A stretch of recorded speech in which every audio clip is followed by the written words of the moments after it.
recién hoy lo conocieron y por suerte están muy... nos han favorecido con los comentarios, así que estoy muy contento con eso. Es un sitio arqueológico que queremos mucho, hicimos mucho. Acá hay algunos de los responsables de que esto se llevó a cabo hace 2 años. Estamos festejando esta semana el segundo aniversario de la creación y la inauguración de este sitio arqueológico, que se dio en llamar La Cisterna justamente por la gran estructura soterrada que hemos descubierto hace ya unos cuantos años, a fines del 2017, cuando se estaba justamente haciendo una remoción de tierra importante en este solar para construir este edificio que hoy podemos ver y que contiene un museo, un sitio arqueológico, un museo de sitio, que es dentro de un lugar privado, es un lugar público, es como si fuese una embajada, a veces le decimos nosotros, porque dentro de este lugar privado, este sitio arqueológico de La Cisterna es gestionado por el gobierno de la ciudad, por la Dirección General de Patrimonio, Museos y Casco Histórico, puntualmente por el Centro de Interpretación de Arqueología y Paleontología de la Ciudad de Buenos Aires. Y bueno, en esta ocasión tenemos la suerte de habernos vinculado con el Instituto de Investigaciones Históricas Juan Manuel de Rosas. ¿Quién mejor que ellos, que los representantes de ese instituto, para hablar de la historia de este prócer de la Argentina, como es Juan Manuel de Rosas, y que tanto representa a este sitio arqueológico, porque Juan Manuel de Rosas vivió en este solar de 1813 a 1838. Luego, si tienen ganas de recorrer el espacio, los que no lo conocen, en la segunda vitrina, que está pensado en la museografía de este sitio arqueológico, está pensado cronológicamente de alguna manera, siglo XVIII, siglo XIX, justamente con la ocupación de Juan Manuel y Curra Encarnación, cuando se casan y viven acá hasta el 38, el fallecimiento de Encarnación, y luego la última vitrina que refiere al fin del siglo XIX, principio del XX, con las instituciones que albergó el solar.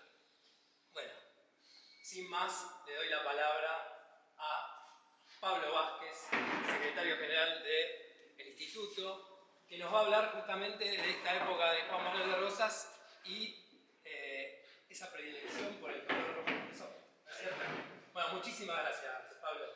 No, por favor, muchísimas gracias a vos, gracias por haberme invitado y por haber invitado a la institución. Menciono que está el presidente del Instituto Nacional Juan Manuel de Rosas, el doctor Alberto Geli Cantilo, el cual iba a dar una primera charla aquí, pero después se consideró que lo haga para el mes que viene, que ya estamos en julio o agosto, depende del frío, ¿viste? El frío, así nomás. Perfecto, Tancredi, por supuesto, amigo de la casa y amigo nuestro personal. Y el hombre de la prefectura. Nombre de la prefectura, que ahora se va a cumplir un aniversario al respecto. De hecho, los primeros uniformes que tienen expuestos de la prefectura son de la época federal. Al respecto. Bueno, la ciudad se pintó de rojo. ¿Por qué este título? ¿Se me ocurrió de loco? No. Hay dos cosas. Un título de una novela de Manuel Gálvez, uno de los grandes escritores de nuestra patria del siglo XX y a su vez uno de los fundadores del Instituto de Investigaciones Históricas Juan Manuel de Rosas, en el cual se funda el 6 de agosto de 1938 en el restaurante Edelweiss, restaurante alemán.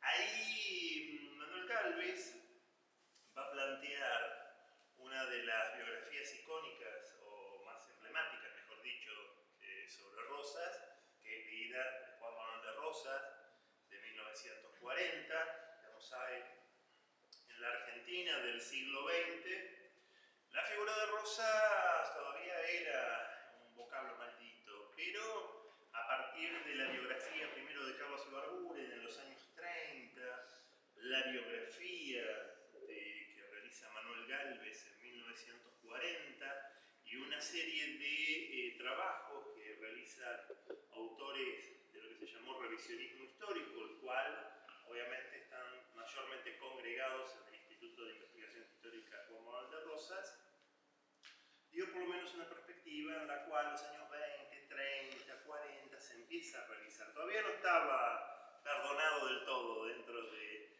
lo que es la esfera liberal, pero es cierto que ya Rosa podía empezar a verse, a estudiarse. De hecho, tanto la biografía de Carlos Ibarguren como la de Manuel Gálvez, en este caso fueron bestsellers, o sea, se vendieron mucho en su tiempo. Enganchado con eso, leyendo la biografía de Gálvez, hay una parte que tira así al pasar, diciendo, y tomándolo de la Gaceta Mercantil, el periódico de la época que respondía al gobierno de Juan Manuel de Rosas, y tiraba ahí, bueno, hubo 2 o 3 casas que se empezaron a blanquear y se pintaron de rojo. Tomando eso, tomando esa referencia histórica, desarrolla su novela La ciudad se pintó de rojo, donde ejemplifica la vida familiar de 2 o 3 parejas en el contexto del año 37, año crucial dentro de lo que es la ciudad de Buenos Aires en particular y en general el gobierno de Rosas, porque se inició el segundo gobierno de Juan Manuel de Rosas. Había un desarrollo cultural fuerte con el Salón Literario y la Asociación de Mayo, con una referencia en algunos casos negativa del gobierno de Rosas, en otros ambigua y otros apoyando al gobierno de Rosas. Y estábamos a un año del bloqueo francés, ergo en ese momento hay una crisis con los ciudadanos franceses que se los llama a enrolarse por los conflictos que se habían suscitado post magnicidio producido en Barrancayaco contra Facundo Quiroga y juicio mediante. Los unitarios, la facción contraria a Rosas, desde lo que sería la banda oriental, desde Chile y demás, conspiraban con medios, cartas y textos, y después se conspiraba militarmente desde el litoral, las huestes comandadas por, en ese momento, Lavalle y Paz, y por el otro lado, en el norte, me sirve porque ahí hay si bien tiene que ver con transgresiones marinas, en el mapa por lo menos referenciamos en algún momento Perú y Bolivia estuvieron juntos en la Confederación Perú-Boliviana con el mariscal Santa Cruz, queriendo avanzar sobre las actuales provincias nuestras del norte y al mismo tiempo estar aliado de los unitarios, con una presencia en ese momento no solo diplomática, sino de apoyo militar de parte de Francia. Francia en ese momento, no quiero ser así docente, pero estoy dando clase como día a la mañana, Francia tenía una expansión colonialista muy fuerte en ese tiempo, y frente a eso, bueno, el Buenos Aires de Rosas estuvo más que alerta, más que atento, y reafirmó la cuestión de la adhesión al restaurador. ¿Por qué el tema rojo, que estaba de onda en algún momento en Europa, el rojo carmesí muy fuerte, oscuro, y nosotros lo tomamos, yo me hago cargo de la historia federal, lo tomamos en cuanto a una referencia concreta del gobierno de Rosas? Acá me pongo politólogo. No hay ética política sino en estética política. Soy politólogo por eso. Frente a eso, ¿existía algo previo a una representación en cuanto a imagen política de algún gobierno? Sí, por supuesto. A partir de la Revolución Francesa, todo lo que ustedes ven en la iconografía de época, la reutilización grecolatina de las imágenes en ese momento, y a su vez nuevas imágenes, la mujer, las divisas, los colores azul, blanco y rojo, libertad, igualdad, fraternidad, los eslogans tomados de la masonería y demás, bueno, hacen una cuestión identitaria que a su vez después se potencia durante el reinado y el imperio de Napoleón con otras consignas. año, bueno, las expresiones políticas de época se empiezan a vislumbrar. Todavía no estábamos en el pensamiento de una sociedad de masas, pero se estaban vislumbrando. ¿Cómo veníamos acá? Veníamos grises, terracota. Nuestros colores coloniales más bien tenían que ver con la tierra, ¿no? Como si fuese aquí. Hasta ahí estábamos, ¿no? Los colores y las modas y los modos de plantearse obviamente tenían un fuerte contenido de la moda hispánica y no había colores que resaltasen y demás. Entonces el rojo, ¿pero dónde surgió el rojo? Inicialmente las divisas, lo que uno entiende como divisa punzó, tiene su origen primero en las divisas de los regimientos, de los ejércitos europeos, sobre todo nuestra referencia máxima es el regimiento español, y a su vez los regimientos patrios, patricios, utilizaban algún tipo de divisa al respecto. A modo de ejemplo, aunque no sea una divisa punzó, acuérdense que nosotros, bueno, yo tengo la llanita, pero tenemos como símbolo patrio escudo, bandera, de carapel. Eso lo utiliza Manuel Belgrano en cuanto a una forma de identificación de su ejército. O sea, hay una creación inicial leve también, con tonos grecolatinos, con elementos de nuestra tierra, el sol, sobre todo, el sol incaico. Rosas le da una vuelta más. Rosas le da una vuelta más. Se utiliza el rojo para algunos porque añoreó o pensó en su uniforme de chico cuando defendió el Buenos Aires de 1806 frente a los británicos. Por si no saben, Juan Manuel de Rosas de chico interviene en la defensa de Buenos Aires. Es hasta destacado por Liniers en carta a su mamá y a su papá al respecto, y usaba el uniforme rojo. Los Colorados del Monte, el Regimiento 5 de línea, estando en la frontera era muy cercana, porque estamos hablando de San Miguel del Monte, se enfatiza el rojo punzón. ¿Qué color tenían los otros? ¿Quiénes eran los otros? Los unitarios. Y tenían celeste, verde, un azul pálido, re pastel, ¿no? Se ve que le gustaban los pasteles, le gustaba el color re pastel, muy primavera-verano, era ello. Nosotros no, nosotros somos más, yo te diría, si bien estamos todos así medio dark, todos oscuros, te diría que para el otoño-invierno viene bien el colorado.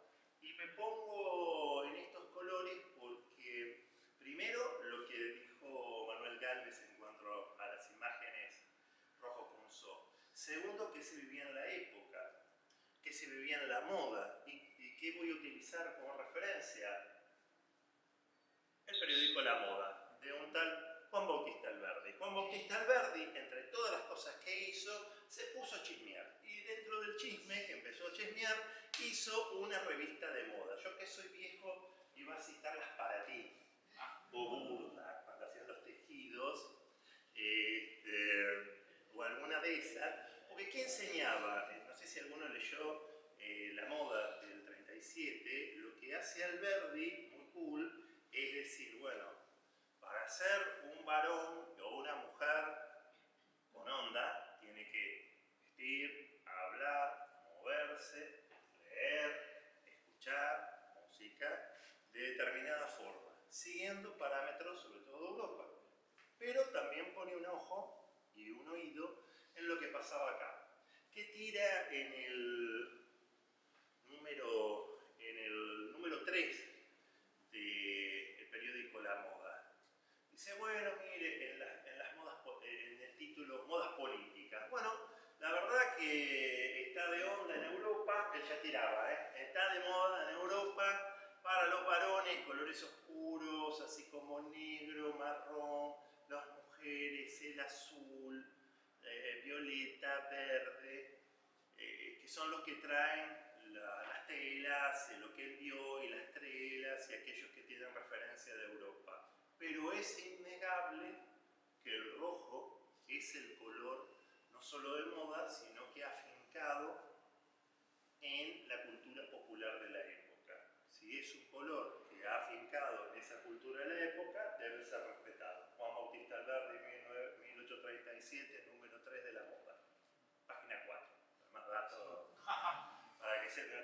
memoria. Y entonces encontramos un color, un estilo, una forma, que obviamente también va a uniformar a una sociedad. Por un lado uno lo ve, bueno, hay una imposición autoritaria sobre el modo, uso y forma de construirse la ciudadanía. Yo veo, bueno, ojo, hay un modo de construir una ciudadanía. Hay un modo que el federalismo encarnado en Juan Manuel de Rosas, desde un concepto republicano, después si quiere tensionamos la cuestión república para el siglo XIX, impone una manera de ser y de adherir. Y hay un color, el rojo punzón. Ese rojo punzón se va a divisar o se va a visualizar inicialmente con las divisas punzón. ¿Cuándo empieza a ser obligatoria? Yo creo que me pregunto y me respondo al mismo tiempo. Yo por las dudas me adelanto. 1832 ya empieza a fines de su primer gobierno a ser utilizado en desfiles.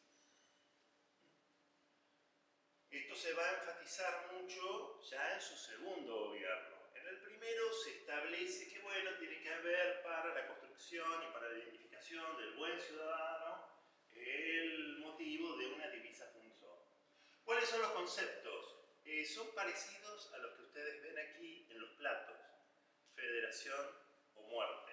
FOM. De hecho, ustedes van a ver, bueno, yo había hecho un lindo, ahora no lo puedo pasar, pero bueno, había hecho un PowerPoint donde había un daguerrotipo del almirante Brown que estaba con su esposa.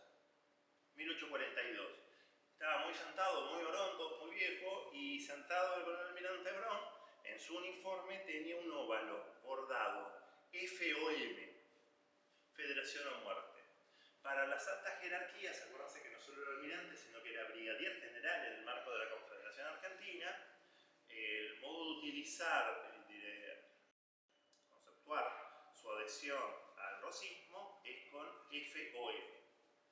Para los cargos subalternos es ya la divisa punzó.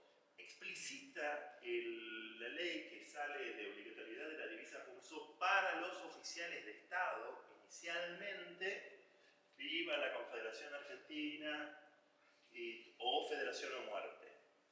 El resto ya le van poniendo IVA. O sea, si bien está establecido por ley la obligatoriedad y Federación o Muerte y todo lo demás, todo el resto que se agrega ya es en cuanto a producción según el momento, según los lugares, porque no solo Buenos Aires, acá nosotros, supónganse, aquí está viva los federales, mueran los unitarios, eso de una. Viva el excelentísimo señor brigadier general don Felipe Ibarra, gobernador de ¿dónde? Santiago del Estero. Los santiagueños estaban, sí señor, la mayoría, muchas de las provincias eran federales. Entonces tenemos, quizás la última se utilizaba, y eso que se decoloró, quedó hasta blanca.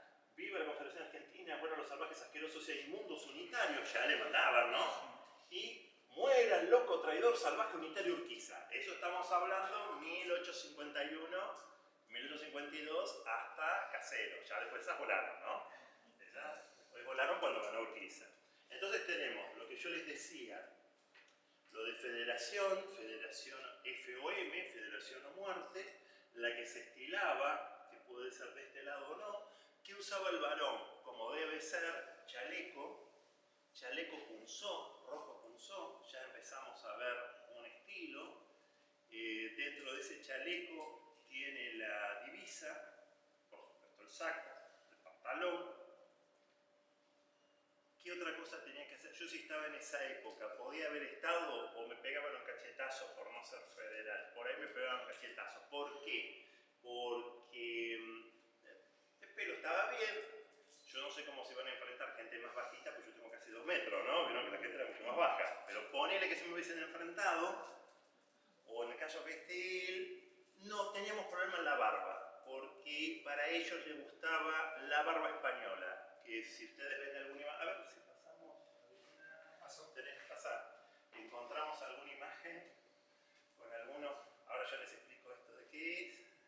Bueno, tenía que ser como las imágenes clásicas de Facundo Quiroga, con el bigote enganchado en la patilla. Ese era el estilo federal. El estilo unitario, ahí sí, no, pero pegale al. Ahí, déjame ahí. El estilo unitario es la barba candado, que a mí está grabándose, así que lo digo, me da de garca, ¿no? El candado sí. Pero ustedes ven las imágenes clásicas, los dibujos clásicos de Lavalle sobre todo, esa es el tipo de barba unitaria. Vos ibas con esa barba, sácate, no podía ser. El estilo federal era, a mí mucho no me gusta, pero es el bigote enganchado con la patilla. O nada. Así de barba completa, que yo me hago recul, no, tenía que estar muy enganchado. Nota de color, Verdad desde mi tiempo, de Santiago Calzadilla, se los recomiendo, es un gran texto para ver la moda, las costumbres de la época. Daría para una charla Santiago Calzadilla, pero tengo que decir dos o tres cosas. Amiguísimo de Bartolito Mitre. Hablo de Bartolito Mitre porque es el hijo del general Mitre. Amiguísimo de Bartolito Mitre, amiguísimo de Adolfo Saldías, aquel que funda el revisionismo histórico al hacer historia de la Confederación Argentina. Así que era el hijo del viejo Calzadilla, que estaba a cargo de la aduana de Buenos Aires y que duró, y eso que el Calzadilla es hijo. Va a estar con los unitarios, pero él después, el padre, siguió derecho hasta 1852, hasta Caseros. Bueno, ¿qué decía Calzadilla? Esto tiene que ver, tengo que contarlo previo. Calzadilla creo que fue uno de los primeros que dijo, a mí me vestían como mujer. Pasaba, yo he escuchado a las señoras mayores que por ahí había chicos, nacían chicos, en realidad querían chicas, los vestían como mujer. El problema es que él dice, estuve bien vestido de mujer, hasta los 14 años, iba a escuela de mujeres, me piropeaban y me gustaba, eso lo dice Calzadillas en la columna de Verdad de mi tiempo, que se publicaba en La Nación. Yo me pregunto, el patriciado argentino, Musarela, nadie decía nada, muy bien. Y me vestían, muy bien, en algún momento tuve un clic y me quedé como hombre, así, ¿no? Y en un momento dice que después los federales lo empiezan a perseguir, sobre todo en lo que sería el inicio de la época del terror. Y agrega algo, yo lo puse en un artículo ahí por internet, paradojas del destino. Yo que quería ser de una forma, cuando me empieza a crecer la barba, siendo hombre, me está persiguiendo, ¿no? Igual se va a Perú, después vuelve a Buenos Aires, tras la caída de Rosas empieza, se acerca, escribe Verdad desde mi tiempo, los artículos que después se compilan al respecto, y él plantea cómo eran los usos de los unitarios y los usos de los federales. Las modas, ¿no?, en las cuales debían realizarse. Moda cotidiana, el budíe federal, por supuesto, siempre hay algo rojo para las damas y siempre hay una divisa punzó, en este caso opuesta en los peinetones, en esos peinetones gigantes que tenían, o en todos los artilugios que masculinos, que era como el modisto y el hombre que marcaba la moda del momento, se llevaba adelante. Por supuesto, la imagen de Juan Manuel de Rosas, pintura, litografía, que estaba ahí, y lo que tenía que ver con los usos. Para las mujeres, el rojo se imponía en las grandes polleras, en los peinetones, las consignas F o muerte, F o M, Federación o muerte, Federación, Rosas, Manuelita, ¿no? Quizás el cuadro de Manuelita pintado por Viridiano Pueyrredón, el padre del que sería después, mejor dicho, el hijo del viejo general Pueyrredón, marcaría un poco la estética en ese momento en la Buenos Aires de aquel entonces. Entonces tenemos por un lado lo que tiene que ver con las formas estéticas para los varones, para las mujeres, la reglamentación. La reglamentación esencial tiene que ver con la divisa punzó. Hay reglamentación oficial donde se establece los años, donde se considera este es, pónganse 1840, año tal de la mayo, año de la independencia y año de la federación, consignándose 4 de enero de 1831, la firma del Pacto Federal y el inicio de la Confederación Argentina. La que sigue para pasar. Ahí está, déjamela acá. Y pasamos las que siguen así rápido, un poquito, y después nos detenemos en alguna. Seguí. Seguí. Quédame en esta. Ahí estamos. Nosotros vamos a ver, bueno, yo me planteé, ¿no?, en el trabajo que después expuse sobre esto. Bueno, hay una estética federal, eso no me cabe la menor duda.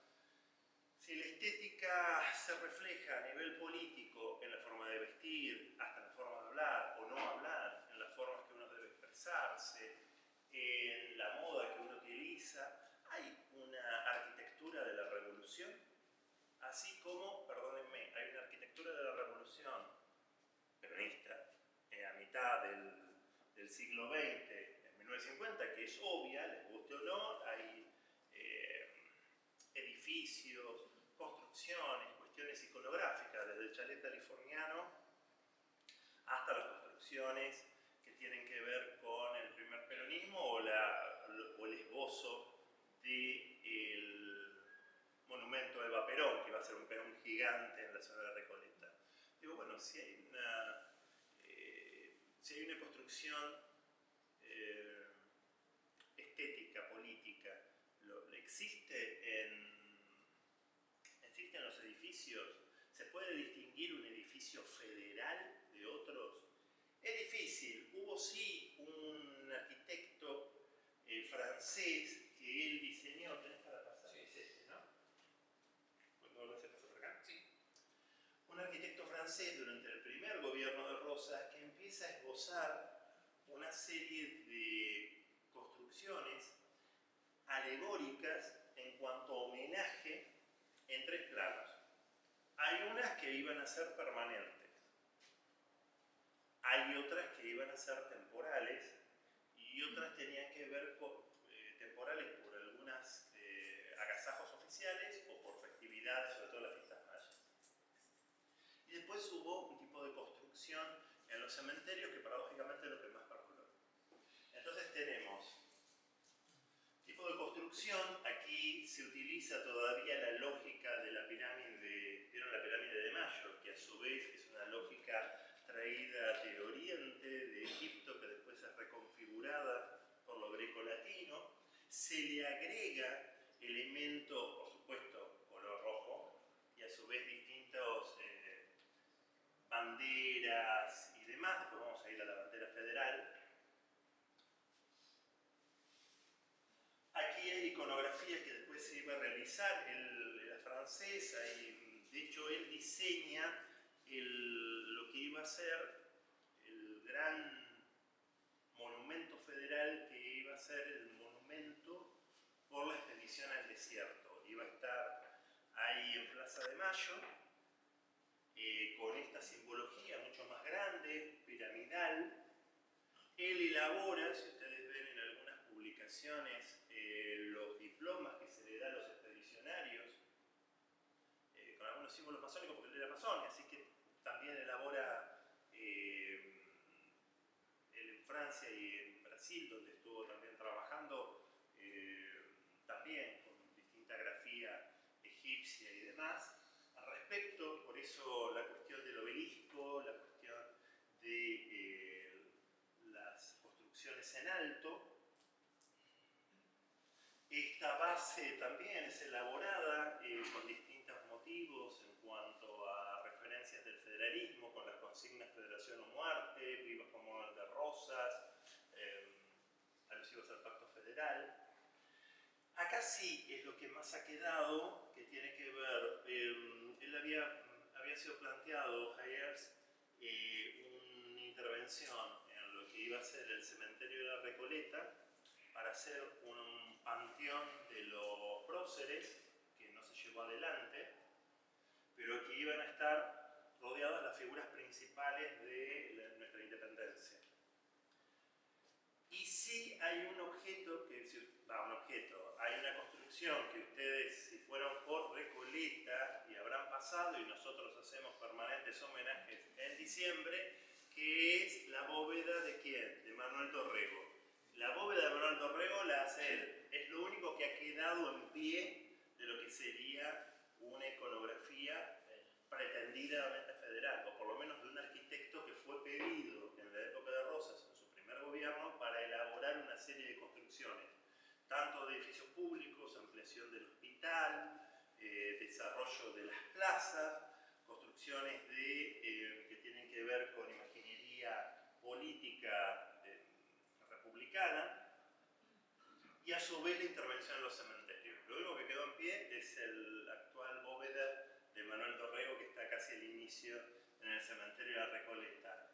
Y carros alegóricos durante las fiestas mayas o las fiestas de Asunción de Juan Manuel de Rosas. Eran carros que estaban ataviados con, obviamente, simbología federal, colores rojos, banderas argentinas, de la Confederación Argentina de ese momento, un color más azul, más intenso, el gorro frigio bien rojo y el sol sea amarillo o sea rojo al respecto.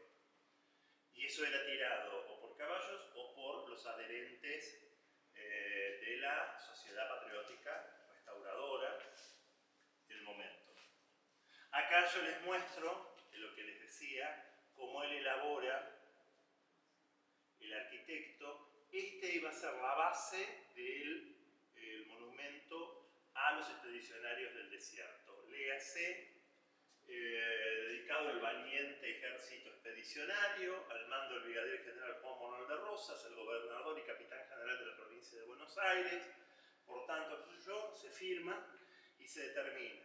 Y ustedes ven acá que hay una cosa loca, porque hay iconografía con símbolos de armaduras medievales, pero a su vez también estandartes como el sol con la cara con el chico, que después se utilizan en las banderas de la Confederación Argentina. Entonces hay una mixtura de un legado europeo añejo, que ya ni siquiera era moderno, venía de la Media, y a su vez con nuevas imágenes que ya se va más el pectoral romano, o de los hititas, y demás. Esto después iba a ser una pirámide, cual si fuese una pirámide de Maya. Yo no quiero hablar de los extraterrestres, yo me siento, pero como en el canal de ciencia en History Channel, que los hicieron, pero bueno, a él, porque también él tiene él mismo se diseñó el certificado, su diploma de masón, y es parecido. Así que venía como en onda la estética. Y esto iban a ser distintas acompañamientos escultóricos a ese monumento a los próceres argentinos de la independencia que iba a estar en la zona de Recoleta, bordeando al revés. Entonces va a tener distintas construcciones con distintos nombres, sobre todo los nombres de las batallas principales, Chacabuco, Maipú, Tucumán, Salta y demás, obviamente con atavío federal, ¿no? Con lo rojo. Acá vemos también cómo sigue la lógica grecolatina, sigue el tipo de columnas y las construcciones. Esto sería como los costados que iban tanto a servir para el cementerio como para alguna cuestión que también se repite, alguna cuestión alegórica en alguna festividad que se utilizaba, porque él estaba en medios agasajos, entonces se utilizaba para esto, se utilizaba para lo otro. Y esto iba a ser el gran cenotafio en el medio del cementerio de la Recoleta, donde iban a estar las cenizas, los cuerpos de los próceres de la patria. La bandera, yo quiero mi bandera para Escazú. Nosotros utilizamos esta bandera más o menos. Había reglas de vexilología ya establecidas.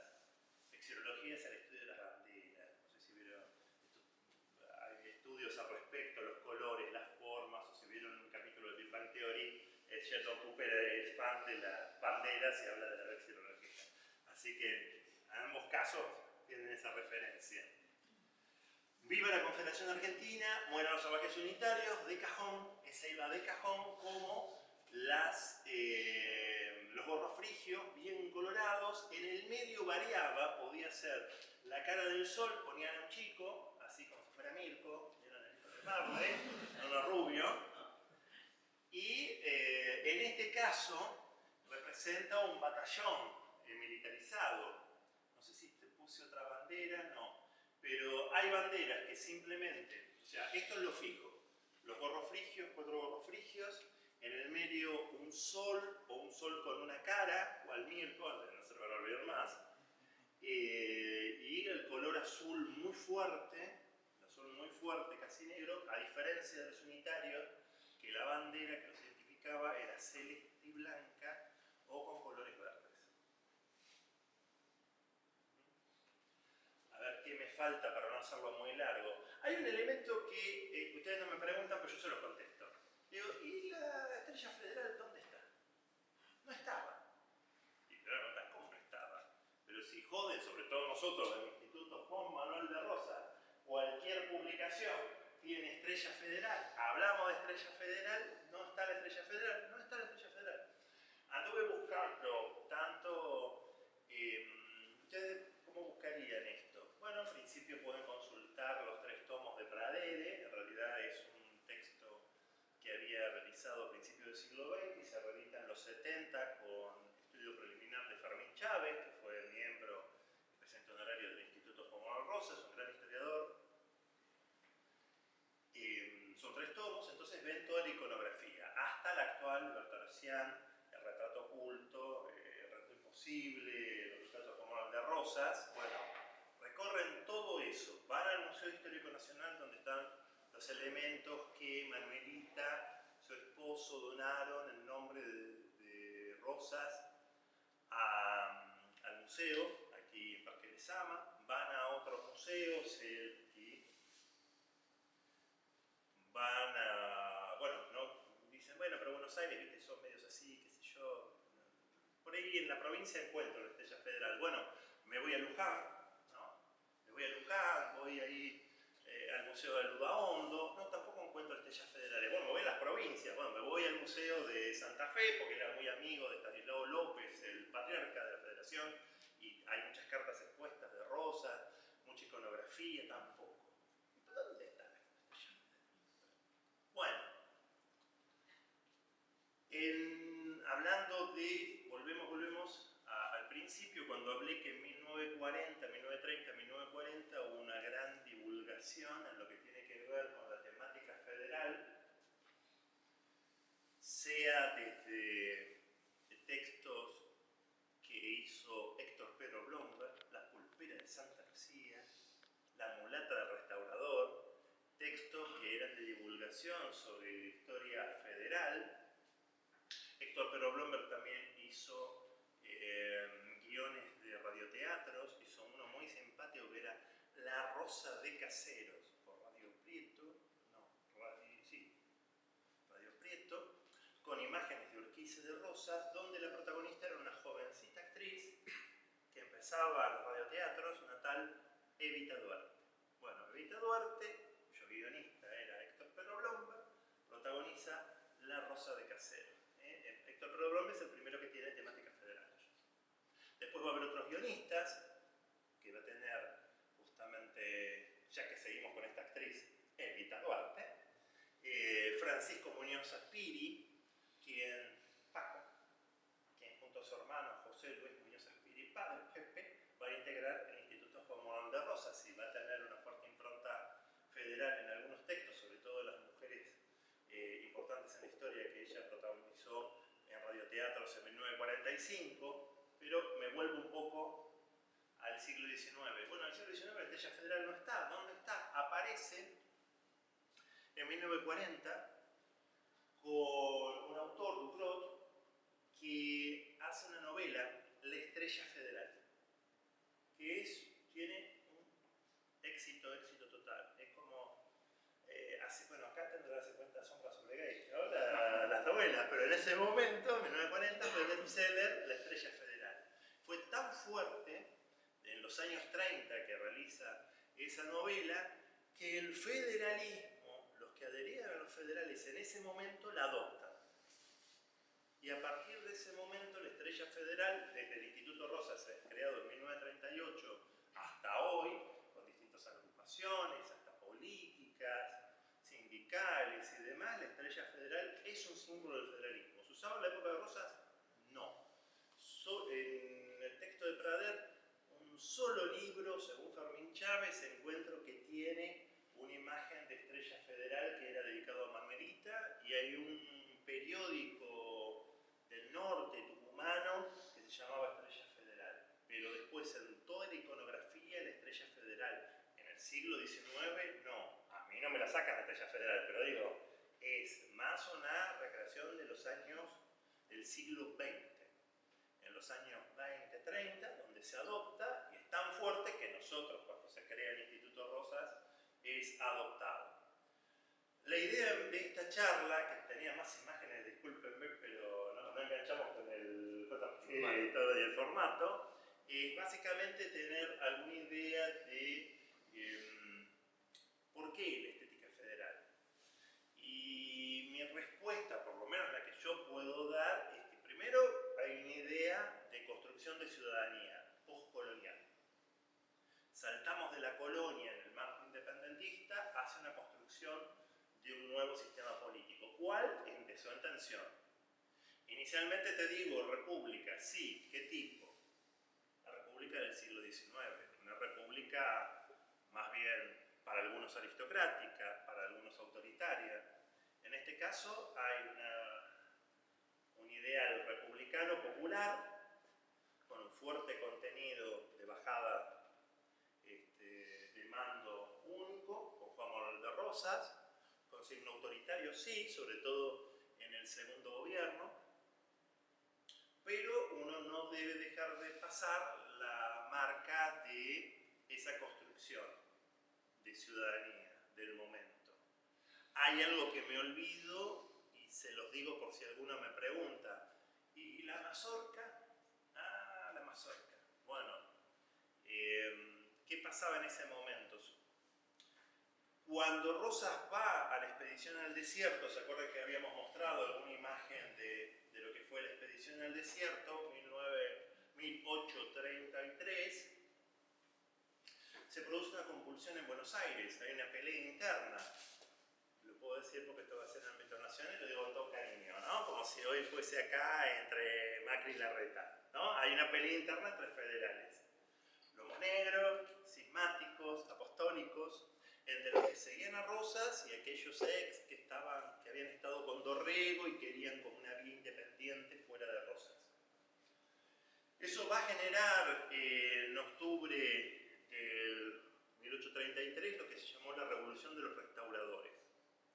Es una movida impulsada por la esposa de Juan Manuel de Rosas, de un fuerte contenido político, de fuerte actividad política, Encarnación Escurra, que la tengo acá, un trabajo que realicé, donde Encarnación reúne a los más adherentes de Rosas, ella en la ciudad y el amigo González, el Carancho del Monte, lo reúne por la zona del campo para realizar un movimiento, una avanzada, primero civil, luego se le unen los militares, en la cual condiciona el gobierno de Balcarce y no se desvíe ni trate de perseguir a los que apoyan a Juan Manuel de Rosas.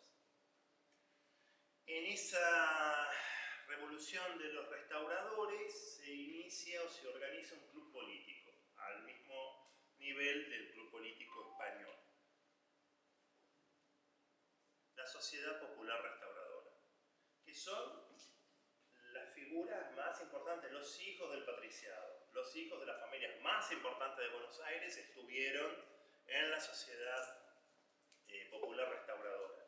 De hecho, ellos van a tener una gran participación cuando asumen el segundo gobierno Juan Manuel de Rosas, porque tiran su carro triunfal para ir a su asunción. En la Gaceta Mercantil detallan los nombres de quienes son, y son las figuras, todos los apellidos que ustedes ven en las calles principales, sobre todo en la zona norte, en Recoleta y demás. Y dentro de eso, que va a tener una actuación mediana en esa primera época, van a crear un policía. Ahí sí, la mazorca. Ciriaco Cuitiña. Un Alem, el papá de Leandro de Alem. Y otros más. ¿Va a tener una actuación fuerte en esa época? No. Hasta la muerte, hasta lo que sería el fallecimiento de Encarnación Ezcurra en 1838, la mazorca tuvo un amedrentamiento, amedrentaba, pero no tenía hechos de violencia. Uno solo que se le escapó un tiro y mató a un hijo de un federal, nada más. Pero en el momento que se desarrolló el bloqueo francés entre 1838 y 1840, ahí sí, en lo que se llamó el año del terror, 1839, ahí sí, la mazorca es lo que te cuenta. No tanto, pero sí, porque hay muchos, si uno se guía por el ex federal Rivera Indarte, que después en tablas de sangre mete muertos hasta la época de la independencia, no los que mató la mazorca ni demás. Entonces, ¿había un atavío? Sí, obviamente el atavío de los gauchos en ese momento, el color rojo se utilizaba, era absoluto, el poncho también, rojo, aunque yo estuve viendo un parte policial que agarran a un borracho por ahí que estaba a caballo. Entonces, lo bueno que tienen los policías es que te dan todo el detalle, como tenían fotos, bueno, tengo que determinar cómo estaba el tipo. Y el tipo usaba todavía poncho azul o algunos de colores azules, y era pleno segundo gobierno de Rosas. O sea, no, si bien se habían limitado todos esos colores, bueno, alguno andaba con eso, no pasaba nada y por mucho el pueblo le dio un cachetazo. Pero más allá de eso, andaba con esos atavíos. Entonces, los colores, las formas, los modos de identificar que tuvo el gobierno de Rosas tienen que ver un poco con el título inicial que yo les dije, para ir cerrando, en esa novela de Manuel Gálvez, La ciudad pintada de rojo, donde efectivamente, tomando la referencia que hubo 2 o 3 casas que se pintaran efectivamente de rojo, él empieza a desarrollar cómo era la vida de aquellos que vivían en una época asignada por mucha tensión, donde posterior a la caída de Rosas en 1852 el rojo se voló el rojo, acá no hubo más rojo, acá se terminó lo que se daba, loco, y eso que cuando ingresan las tropas de Urquiza, iban igual, todos de rojo, eso sí, con un chaleco, lo vimos cuando fuimos al Palacio San José, aquí con el presidente del instituto, Alberto Gelicantilo, con un chaleco blanco. Pica ahí un montón, lo vieron. Como tenían los mismos uniformes, porque eran todos federales, se pusieron un chaleco blanco, medio así, como para diferenciarse, y entraban también. Pero pasado el tiempo, y sobre todo después del 11 de septiembre de 1852, donde Buenos Aires se separa de la Confederación, ahí todos se olvidaron del rojo, nadie usaba rojo, voló todo el rojo, las mujeres empezaron a vestir con el azul, con el rojo, bueno, la ciudad se volvió multicolor, o por lo menos los colores, las formas, los modos de expresar tienen una correspondencia con el rol político. Espero que esto no me cueste mi trabajo en el Estado Nacional, pero si hoy el actual administración se identifica, entre muchas cosas que no puedo decir o no, con el violeta, tiene un símbolo de un león y hacen algunas referencias que no puedo no compartir, bueno, ahí hay una estética, una forma de referenciar la cuestión política, cómo son, cómo se presentan y qué quieren ser. Bueno, eso viene de mucho atrás, y distintos grupos, organizaciones, así como el radicalismo con la boina blanca y el color blanco y rojo, o el peronismo tomando los colores de la patria, utilizando el bombo y demás, u otras organizaciones o sentires políticos, el federalismo tuvo su estética que de a poco se va rescatando, de a poco se va estudiando, de a poco se va valorando, como en el caso de aquí, ustedes pueden ver tanto en platos como lo que me mostraste de ese vaso que quiero ver el original, con la cara de rosas y demás, se puede encontrar. Así que muchísimas gracias por la atención.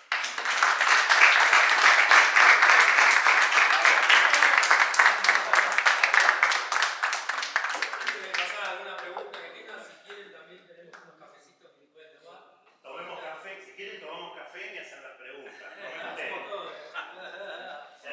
meta algo, primero tomo el café, trago, y si no, observemos también este hermoso lugar con las imágenes de rosas, con las imágenes de los platos, con esto que estoy enamorado, que es la cabeza de dientes de sable, tigre de dientes de sable. Diego, si ustedes vieron la era del hielo.